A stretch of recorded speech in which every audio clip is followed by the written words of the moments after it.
Hey, welcome back lads. So we are now just a month away from the full launch of Black Ops 6, and so they have revealed all of the brand new multiplayer maps, giving us a look at the layouts and everything. So yeah, let's break it all down. You know, I was already making a video about this topic because a lot of us were interested to see what the rest of the maps were like after playing the beta, where the maps were not bad, but were controversial. People wanted to see a lot more regular medium maps, and thankfully we do see them here, and there are also some more small maps, as if there were not already enough. Like the airbase map Subsonic turns out to be yet another, maybe not shipment size map, but just a little bit bigger than shipment, maybe a similar size to Babylon. Now on the other hand, we have what looks like the largest map in the game, which is Red Card, the map that takes place outside a football stadium, but it's not massive. It's still just medium sized because Black Ops 6 does not have any big maps, and it is interesting that it has that kind of curved layout where one side of the map is shorter than the other. You have like an inner area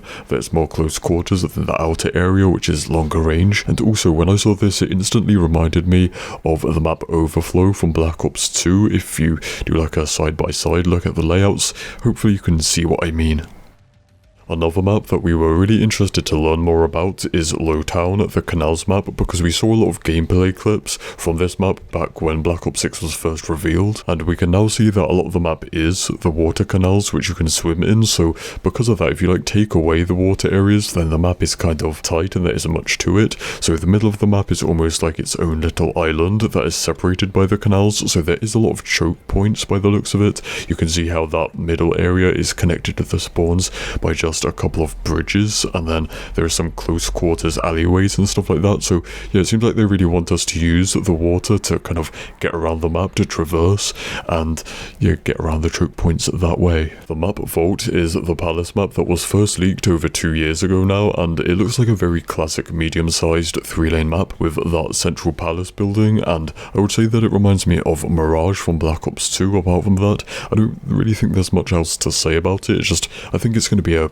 standard good map. Payback is literally the safe house from the campaign just put into multiplayer, but that's not necessarily a bad thing. The map layout looks good, and it just kind of gives me that vibe of like the map styles that we saw this year in the new DLC maps for Modern Warfare 3, just once again a standard small to medium sized map with a central building. So yeah, Vorkuta looks good. It's got a unique layout. I don't really know what to compare it to because it is quite unique, but it is a narrow map and close quarters by the looks of it. And yeah, just from the layout, obviously we haven't played the map, but just from the map's layout, it looks like it. I think it'll be good, a good map. And Protocol is an interesting case because the map was kind of in the beta, you know, it was in the beta training course, but was not playable in public matches, which is weird. But when I first saw this map, I was like, it reminds me of Gibraltar from COD World War II, and then talking to some people on Twitter, they were like, it looks like Flak Tower from COD World War II. So it's almost like if you took those two maps and mixed them together,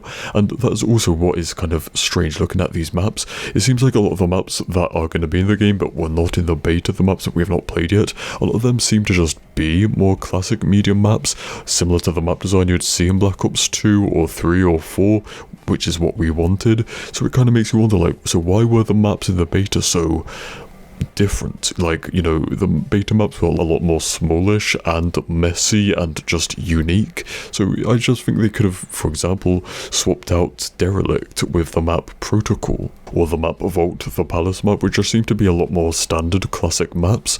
But yeah, it's good that we do have some of those maps, and I mean, even Red Card, the biggest map, would have been nice, like a nice change of pace to have in the beta, because once again it's the biggest map, but it's not big. They literally said that there are no big maps. It's still classified as medium, so it still would have just been nice to have that kind of change of pace of having a mix between a load of medium maps, but then the maps, each of them are like different sizes within medium, if that makes sense. Hopefully it does. But yeah, so overall the maps are looking a lot better, but yeah, I guess we'll have to wait till the game releases in about 4 weeks and play the maps for ourselves. So yeah, that is that. Stay spicy, and I'll see you in the next one. Cheers.